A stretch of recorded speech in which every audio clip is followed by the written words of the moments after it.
பொங்கல் வரப்போகுது. பொங்கல்னாலே நம்ம எல்லாருக்குமே பொங்கல், கரும்பு, ஃபேமிலி இதெல்லாம் வந்து ஞாபகம் வரும். இதோட சேர்த்து வந்து ஜல்லிக்கட்டு ஞாபகம் வரும். ஜல்லிக்கட்டை பற்றி தான் வந்து இன்னைக்கு வீடியோவில் நம்ம வந்து ஃபுல்லாகவே பார்க்குறோம். ஜல்லிக்கட்டு எப்படி வந்தது, ஜல்லிக்கட்டுக்கும் தமிழ்நாட்டுக்கும் உள்ள ஹிஸ்ட்ரி, ஜல்லிக்கட்டுக்கும் மதுரைக்கும் உள்ள ஹிஸ்ட்ரி, இதெல்லாம் வந்து இன்னைக்கு வீடியோவில் பார்க்க போகிறோம். வாங்க வீடியோக்குள்ள போகலாம். வெல்கம் டு டாப் 10 வித் அபி. இன்னைக்கு ஜல்லிக்கட்டு பற்றின 10 விஷயங்கள். 10வது விஷயம் என்ன அப்படின்னா, ஜல்லிக்கட்டோட பெயர்கள். ஜல்லிக்கட்டு, ஏறு தழுவுதல், கொள்ளேறு தழுவுதல் அப்படின்லாம் வந்து பெயர்கள் இருக்கு. ஜல்லிக்கட்டு அப்படின்ற பெயர் காரணம் என்ன அப்படின்னா, மாடுகள் ஜல்லிக்கட்டுல வந்து போதுல காளை மாடுகள் அதனோட கொம்புகள்ல வந்து சல்லி காசுகள் எல்லாம் வந்து ஒரு மூட்டையா முடிஞ்சு அதுல வந்து கட்டியிருப்பாங்களாம். வெற்றி பெறக்கூடிய நபருக்கு வந்து அதை அப்படியே கொடுப்பாங்க. சோ அதுக்காக ஜல்லிக்கட்டு அப்படின்னு சொல்லி வந்து. ஏறு தழுவுதல், ஏறுனா மாடு, தழுவுதல் அப்படின்னா வந்து கட்டி அணைக்கிறது. நம்ம மக்கள் போட்டியா ஒரு மாட்டுக்காக ஒரு விளையாட்டு வச்சு அதை வந்து கட்டி அணைச்சு அடக்கியிருக்காங்க. சோ அதுக்காக ஏறு தழுவுதல் அப்படின்னு சொல்லியிருக்காங்க. நெக்ஸ்ட் கொள்ளேறு தழுவுதல். கொள்ளேறு தழுவுதல் அப்படின்னா வந்து கொல்லக்கூடிய மாடுகளை வந்து கட்டி அணைச்சு அடக்குறாங்கல்ல, சோ அதனால கொள்ளேறு தழுவுதல் அப்படின்னு சொல்லியிருக்காங்க. 9th ஃபேக்ட் என்ன அப்படின்னா, ஜல்லிக்கட்டு நம்ம ஊர்ல இருக்கு, நம்ம பயங்கரமா செலிப்ரேட் பண்றோம். எங்க இருந்து ஆரம்பிச்சிச்சு அப்படின்னு சொல்லி தெரிய வரணும்ல. அதுக்கு நம்ம எங்க போகணும் அப்படின்னா, சிந்து சமவெளி நாகரிகமுக்கு போகணும். சிந்து சமவெளி நாகரிகம் அந்த காலத்துல பயங்கரமா மக்கள் வாழ்ந்திருக்காங்க அப்படின்றதுக்கான ஒரு எக்ஸாம்பிளா இருந்துச்சு. ஆனா அது எப்படி அழிஞ்சிச்சுன்றதே தெரியாம அழியப்பட்டுச்சு. 2007 நாகப்பட்டினம் டிஸ்ட்ரிக்ட்ல உள்ள மயிலாடுதுறையில ஒரு நடந்த எக்ஸ்கவேஷன் ஒன்ல வந்து ஒரு கற்கோடாரி கண்டுபிடிச்சிருக்காங்க. அதுல வந்து சிந்து சமவெளி நாகரிகம்ல எழுதப்பட்டிருக்கும்ல எழுத்துக்கள், அதெல்லாம் வந்து இருக்கு அப்படின்னு சொல்லியிருக்காங்க. அது மட்டும் இல்லாம அங்க கிடைத்த பொருட்கள்ல வந்து மாடோட சின்னங்கள், ஒரு மாடு வந்து மனிதரை தூக்கி எறிகிற மாதிரி, கொம்பால தூக்கி எறிகிற மாதிரி சின்னங்கள்லாம் வந்து பொறிக்கப்பட்டிருக்கான். ஸோ இதன் மூலமா என்ன தெரிஞ்சுக்கலாம் அப்படின்னா, நம்ம ஊர்ல அப்போவே மாட்டுக்கும் மனிதருக்குமான தொடர்பு ரொம்ப அழகா இருந்திருக்கு. 8th ஃபேக்ட் என்ன அப்படின்னா, ஜல்லிக்கட்டு அப்படின்னு சொன்னாலே மதுரை தான் நிறைய பேருக்கு ஞாபகம் வரும். அவனியாபுரம், அலங்காநல்லூர், பாலமேடு இதெல்லாம் வந்து உலகளவுல வந்து புகழ்பெற்ற ஊர்கள் ஜல்லிக்கட்டுன்னு சொன்னோம் அப்படின்னா. அப்படி இருக்கும்போது மதுரைக்கும் ஜல்லிக்கட்டுக்குமான தொடர்பு எங்க இருந்து ஆரம்பிக்குது அப்படின்னு சொல்லி பார்த்தோம் அப்படின்னா, நம்ம மக்கள் காடு சார்ந்த நிலம் தான் வந்து மதுரை. ஸோ அப்பெல்லாம் வந்து நாடோடிகளாக தான் வாழ்ந்திருக்காங்க. நம்ம கீழடியோட சர்வே வச்சு பார்த்தோம் அப்படின்னா 2500 ஆண்டுகளுக்கு முன்னாடியே வேளாண்மைலாம் ஸ்டார்ட் பண்ணியிருக்காங்க. நம்ம வந்து விவசாயம் செய்யணும் அப்படின்னா அதுக்கு பயங்கரமா உதவின ஒரு அனிமல் கூட மாடுன்னு சொல்லலாம். அதை செலிப்ரேட் பண்றதுக்காக வேளாண்மை, மாடு இது எல்லாத்தையுமே செலிப்ரேட் பண்றதுக்காக ஆரம்பிச்சது தான் பொங்கல் பண்டிகை.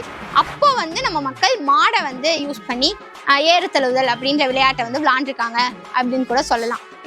நம்ம கீழடியில கிடைத்த மாடுகளோட எச்சங்கள்லாம் வச்சு பார்க்கும்போது 2500 வருடங்களுக்கு முன்னாடியே மதுரையில மாடுகள் இருந்திருக்கு, ஏறு தழுவுதல்லாம் நடந்திருக்கு அப்படின்றதெல்லாம் இன்னும் நல்லா ஸ்ட்ராங்காவே நம்மளால சொல்ல முடியும். முன்னாடி சொன்ன சிந்து சமவெளியை விட இந்த சான்றுன்றது ரொம்பவே முக்கியமானதுன்னு கூட சொல்லலாம். நெக்ஸ்ட் முக்கியமான ஒரு விஷயம் என்ன அப்படின்னா, ஒரு இனம், ஒரு வரலாறு வந்து இருந்திருக்கு அப்படின்றத முடிவு பண்றதா எது இருக்கும் அப்படின்னா, அந்த விஷயம் வந்து எழுத்து மூலியமாகவும் இலக்கியம் மூலியமாகவும் முக்கியமா அறிவியல் மூலியமாகவும் வந்து இது நடந்திருக்கு அப்படின்னு சொல்லியிருக்கதை வந்து நிரூபிச்சிருக்கணும். அப்பதான் வந்து அதை நம்புவாங்க எல்லாருமே. அந்த மாதிரி நம்ம ஊர்ல ஏறு தழுவுதல் வந்து நடந்திருக்கு அப்படின்றதுக்கு எழுத்து மூலியமா அந்த கல்வெட்டுக்கள், இந்த சான்றுகள்லாம் இருக்கு. அடுத்து இலக்கியம் மூலியமா அப்படின்னு சொல்லி பார்க்கணும் அப்படின்னா, கல்வெட்டுக்கள் அதெல்லாம் உண்மை அப்படின்றதுக்கு இலக்கியங்கள்லையும், தொல்காப்பியம், கலித்தொகை இந்த மாதிரி இலக்கியங்கள்லையும் இது எல்லாத்தையுமே சொல்லியிருக்காங்க. அதையும் தாண்டி கார்பன் டேட்டிங்ல போயும் வந்து எல்லாமே உண்மை, இந்த காலம் ஒரு 2500 வருடங்களுக்கு முன்னாடி இதெல்லாம் நடந்திருக்கு அப்படின்னு சொல்லிட்டு இந்த எச்சங்கள்லாம் கார்பன் டேட்டிங் போகும்போதும் உறுதியாயிருக்கு. ஸோ 6th ஃபேக்ட் என்ன அப்படின்னா, நம்ம மதுரையில இருந்து 40 கிலோமீட்டர் தூரத்துல உள்ள புலிமான் கொம்பு அப்படின்ற இடத்துல ஒரு நடுக்கல் ஒன்று இருக்கான். அதுல வந்து என்ன போட்டிருக்காங்க அப்படின்னா, ஆக்கோல் ஆணிரை மீட்டப்பட்ட ஆண்கள் அப்படின்னு சொல்லிட்டு பொறிக்கப்பட்டிருக்கான். இதுக்கான மீனிங் என்ன அப்படின்னா, பசுமாடையோ காளை மாடு, பொதுவா மாடுகளை வந்து அடக்கிய வீரன் அப்படின்றது அதுக்கான மீனிங்கா. இந்த நடுக்கல்லோட காலம் என்ன அப்படின்னா, கிமு 5ல இருந்து 6க்குள்ள இருக்கு அப்படின்னு சொல்லி அதுல உள்ள பொறிக்கப்பட்ட எழுத்துக்கள் வச்சு சொல்லியிருக்காங்க. நெக்ஸ்ட் ஏறு தழுவுதல். ஏறு தழுவுதல் நிறைய ஊர்கள்ல வந்து மாடுகளை வச்சு போட்டி இடுறாங்க. மாட்டு சண்டை, மாட்டுக்கான போட்டி அப்படின்ற பெயர்கள் எல்லாம் வந்து நடந்துட்டு இருக்கு. நம்ம ஊர்ல மட்டும் இல்லாம வெளிநாடுகள்ல நிறைய நடந்துட்டு இருக்கு. ஆனா நம்ம ஊர்ல மட்டும்தான் ஏறு தழுவுதல் அப்படின்னு சொல்லிட்டு பேர் வச்சிருக்காங்க. ஏறு தழுவுதல் அப்படின்ற பேருக்கு நான் முன்னாடியே சொன்ன மாதிரி என்ன பொருள் அப்படின்னா, நம்ம மக்கள் வந்து மாடுகள் மேல வச்சு இந்த பாசத்தை வந்து காமிச்சுதான் வந்து இந்த பேர் வச்சிருக்காங்க. போட்டியாவே இருந்தா கூட அதை நாங்க வந்து அன்பால அணைச்சு அடக்குவோம் அப்படின்ற மாதிரி அந்த பேஸ்ல தான் ஏறு தழுவுதல் அப்படின்னு சொல்லிட்டு பேர் வச்சிருக்காங்க. நெக்ஸ்ட் ரொம்ப இன்ட்ரெஸ்டிங்கான ஒரு ஃபேக்ட் என்ன அப்படின்னா, கலித்தொகையில என்ன சொல்லியிருக்காங்க அப்படின்னா, நாள் ஏறு தழுவுதல் அப்படின்னா முதல் நாள் சாயங்காலமா வந்து குறவை கூத்து வந்து பண்ணுவாங்க. அதுல என்ன பண்ணுவாங்க அப்படின்னா, பெண்கள்லாம் அவங்களுக்கு வந்து பிடித்த ஆண்கள் வந்து மறுநாள் ஏறு தழுவுதல்ல பார்ட்டிசிபேட் பண்ண போறாங்க அப்படின்னா அவங்களுக்காக பாடல்கள்லாம் டெடிகேட் பண்ணுவாங்களாம்.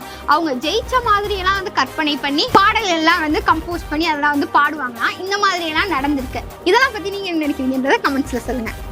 நெக்ஸ்ட் இன்ட்ரெஸ்டிங்கான ஒரு ஃபேக்ட் என்ன அப்படின்னா, அந்த காலத்துலலாம் வீட்டிலேயே வந்து ஒரு காளமாடு வளர்ப்பாங்களாம். விவசாயம் செய்வாங்கல்ல, அவங்க மாடுகள் வளர்க்கும் போது அதுல ஒரு குட்டி காளமாடை வந்து எடுத்து தனியா வச்சுட்டு அதை வளர்ப்பாங்களாம். ஜல்லிக்கட்டுக்காகவே வளர்ப்பாங்களாம். காரணம் என்ன அப்படின்னா, வீட்டுல வந்து பெண்கள் இருந்தாங்க அப்படின்னா அவங்கள கல்யாணம் பண்ணி கொடுக்கும்போது இந்த காளையை யார் அடக்குறாங்களோ அவங்களுக்கு தான் கல்யாணம் பண்ணி கொடுப்போம் அப்படின்னு சொல்லி அதுக்காகவே ஒரு காளமாடு வளர்ப்பாங்களாம். இந்த மாதிரி இதெல்லாம் வந்து உங்களுக்கு தெரியுமா? இதெல்லாம் நீங்க கேள்விப்பட்டிருக்கீங்களா இதுக்கு முன்னாடி அப்படின்றதெல்லாம் கமெண்ட்ஸ்ல சொல்லுங்க. அடுத்த ஃபேக்ட் என்ன அப்படின்னா, நம்ம எல்லாருக்குமே வந்து இந்த ஜல்லிக்கட்டு ப்ரொட்டஸ்ட் நடக்கும்போது நமக்கு தெரிய வந்த விஷயம் என்ன அப்படின்னா, நம்ம பார்த்துட்டு இருக்கிறது மட்டும் நாட்டு மாடுகள் கிடையாது. நாட்டு மாடுகள்ல நிறைய வெரைட்டி இருந்துச்சு அப்படின்ற மாதிரி நிறைய விஷயங்கள் இந்த 2017 நடந்த ஜல்லிக்கட்டு ப்ரொட்டஸ்ட் அப்போ வெளியே வந்தது. அந்த மாதிரி மொத்தம் 87 வகையான நாட்டு மாடுகள் தமிழ்நாட்டுல புழக்கத்துல இருந்ததாம். இந்த கிராஸ் இதெல்லாம் வந்து நடந்ததுக்கு அப்புறம் இப்போ ஒரு 4-5 வெரைட்டி தான் இருக்கும் அப்படின்னு சொல்லி சொல்றாங்க. லாஸ்ட் அண்ட் ஃபைனல் ஃபேக்ட் என்ன அப்படின்னா, 2017 மெரினா புரட்சி அப்படின்னு சொல்லிட்டு ஒன்று நடந்தது. இந்த ப்ரொட்டஸ்ட் 2017 ஆரம்பிச்சதுலாம் கிடையாது. இது 2008 இருந்து ஸ்டார்ட் பண்ணப்பட்ட ஒரு ப்ரொட்டஸ்ட். 2008 நடக்கவே கூடாது அப்படின்னு சொல்லி தடை விதித்து அதுக்கப்புறமா சில பல கட்டுப்பாடுகளோட நடக்கணும் அப்படின்னு சொல்லி பேசி 2017 ஒரு பெரிய புரட்சியாவே வெடிச்சு நமக்கு வந்து ஜல்லிக்கட்டு மறுபடியும் கொண்டு வரணும் அப்படின்ற ஒரு விஷயத்த வந்து வாங்கி கொடுத்தாங்க. நம்ம ஊர் மக்கள் எல்லாரும் சேர்ந்து அதை வாங்கணும் அப்படின்னு கூட சொல்லலாம். இன்னைக்கு சூப்பரா ஜல்லிக்கட்டு வந்து செலிப்ரேட் பண்ணிட்டு இருக்கோம். வர பொங்கலுக்கும் ஜல்லிக்கட்டு வந்து செலிப்ரேட் பண்ணுவோம் இல்லையா? ஸோ ஜல்லிக்கட்டு நடக்கும்போது மாடுகளை ஒரு விளையாட்டு பொருளா மட்டும் பார்க்காம, இன்னைக்கு நம்ம ஊர்ல நிறைய பேர் வந்து அவங்களோட ரெஸ்பெக்ட்காக மாடை யூஸ் பண்ற இதெல்லாம் நம்ம பார்த்துட்டு தான் இருக்கோம். ஸோ அதெல்லாம் இல்லாம ஜல்லிக்கட்டா பார்த்து ஜாலியா விளையாண்டு ஹாப்பியா பொங்கலை செலிப்ரேட் பண்ணுவோம் அப்படின்னு சொல்லிட்டு இந்த வீடியோ முடிச்சுக்கிறோம். பாய்.